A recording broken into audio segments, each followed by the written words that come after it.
Sveiki JPTV žiūrovai. Muzika, gardus maistas ir ožkos. Būtent taip ramigaliečiai šventė savo miesto gimtadienį. Kodėl? Sužinokime reportaže. Tai labai paprastai, kas čia šiandien vyksta? Ramygalos miesto šventės didžioji dalis ir ožkų grožio konkursas to pačiu. Ir kaip kilo mintis į miesto šventę įtraukti ožkų grožio konkursą? Mintis kilo 2010 metais, kai rašėme projektą Ramygala Lietuvos kultūros sostinė ir ieškojome visokių kabliukų, ką suorganizuoti. Tai dar nebuvo miesto šventės dalis, pirmasis konkursas buvo atskiras, bet va taip ir kilo dėl to, kad ožka yra Ramygalos folkloro dalis, Ramygalai buvo labai daug ožkų. Jeigu pasivaikščiotumėt mūsų centru, yra senos nuotraukos, kur matosi kokie arkliukai maži buvo kaip ožkos pas mus ir pakinkytą ožį rastumėte tose nuotraukose. O ši ožkų grožio konkurso tradicija ir prasidėjęs su miesto šventė 2010 metais, ar tai jau buvo anksčiau? Prasidėjo 2010-ais, iš tikrųjų tik šiemet sužinojau, kad buvo bandymų, gal ne konkursą, bet paminklą dar gerokai anksčiau, dar sovietiniais net metais statyti, nes sklandė tokios idėjos ir smagu, kad kasmet viską nors dar atrandam iš tikrųjų. Bet taip, 10 metais tai nebuvo, sakau, miesto šventė, tai buvo grožio konkursas ir turbūt dar buvo kokie 3 metai, kai tai buvo atskira šventė. Bet iš tikrųjų, kažkokią nesąmonę daryti tik atskirą šventę, juk tai mūsų miestas, mūsų simbolis, sakykime, ar ne, ir noris to šventės didesnės, noris visiems pasirodyti.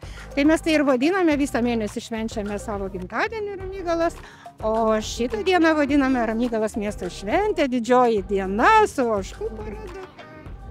Ir jei neklystu, praeitais metais vienas iš svečių buvo JAV ambasadorius. Ar šiais metais turime ypatingų svečių? Praėjau iš tikrųjų pro žmonės, girdėjau labai įvairių kalbų, ne tik tai lietuviškai ir rusiškai iš tikrųjų. Tai kažkokių svečių yra, bet komisijoje JAV ambasadorių šiemet neturime.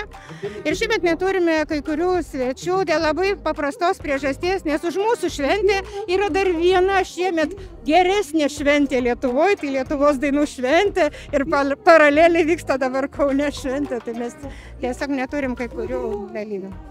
Tai kaip nuotaikos? Liuks, viskas puikiai. O jūs vietinis ar iš toliau atvyko? Netoli, iš to pačio rajono. Tai jau pamatėm nemažai ožkų, nominančių, gal turit jų favoritę? Taip, turėjau. Atidavėm balsus. Jau atidavėt balsus? Atidavėm balsus. Laukiam, kada laimės mūsų nominantė. O tai kaip mat, jūs nominantė ir laimės? Turbūt. Ko gero. Tai ar pirmą kartą dalyvaujate? Ne? Antrą kartą jau. O jūs ramigalietis ar iš toliau atvykote? Aš pats iš Krekenavos. O tai ko jums labiausiai patinka šitą šventę? Kas linksma, gera, geros nuotaikos. Ir, pavyzdžiui, galbūt ir vaikams pakanka atrakcijų, ar ir pats randate galbūt ko ir užsimti? Užsiminėjai, aš dirbu prie kelių, o mažoji va čia atrakcija, kaip tik pirmą šventę čia. Pirmą šventę? Jo. Tai ar palaikysit šventės tradiciją šeimoje toliau? Būtinai. Gimtadienio Ramygala, o karštis. Tikėjomės, iš tikrųjų tikėjomės.